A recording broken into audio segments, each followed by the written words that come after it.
3 потврдени случаи на листериоза во изминативе 6 месеци го вклучи алармот на Институтот за јавно здравје да упатат апел до граѓаните да бидат внимателни со храната која ја конзумираат, но и да упатат апел до надлежните институции да ги почитуваат критериумите за редовно и соодветно тестирање на истата.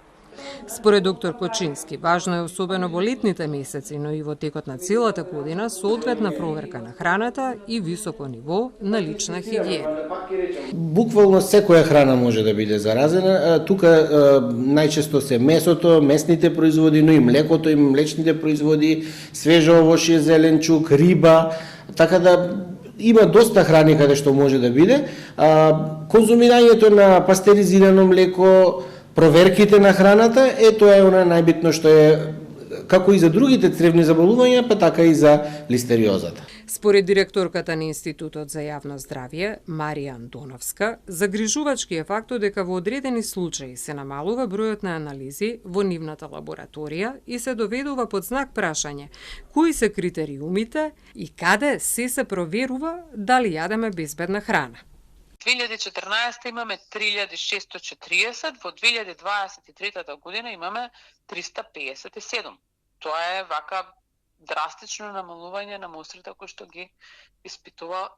се испитуваат во институтот во однос на ќе кажам, ова се однесува само на делот кој што го добиваме од надлежните институции кои што имаат инспекциски служби за испитување на храна и вода.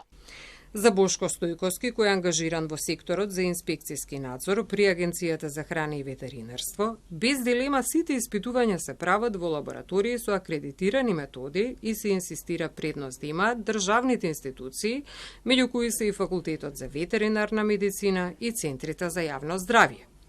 Но кој е критериумот во која лабораторија самите инспектори ќе ги однесат мострите за испитување? Пред се има и годишна наредба за самите оператори со храна, кои што еднашка месечно треба да се ги однесат по нивни избор брисеви или мостри од храната во лабораторија која што те ги изврши лабораториските испитувања со акредитирани методи, додека при официјални контроли на инспекторите од Агенцијата за храна и ветеринарство, изборот е на самостојниот инспектор кој што има право да ги однесе во која сака лабораторија, но мора да бидат со акредитирани методи извршени лабораториските испитувања. И кога би направила одредена анализа, дали повеќе се носат во државните надлежни институции или пак во приватните лаборатории?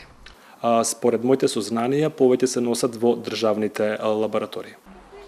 Во меѓувреме се реализираат мониторинг планови и програми каде што преку јавни набавки лабораториите ја имаат можноста да аплицираат на јавниот повик и со најниската цена која што ќе достигне, таа лабораторија ги добива и тие испитувања за кои аплицирала, додава Стојковски.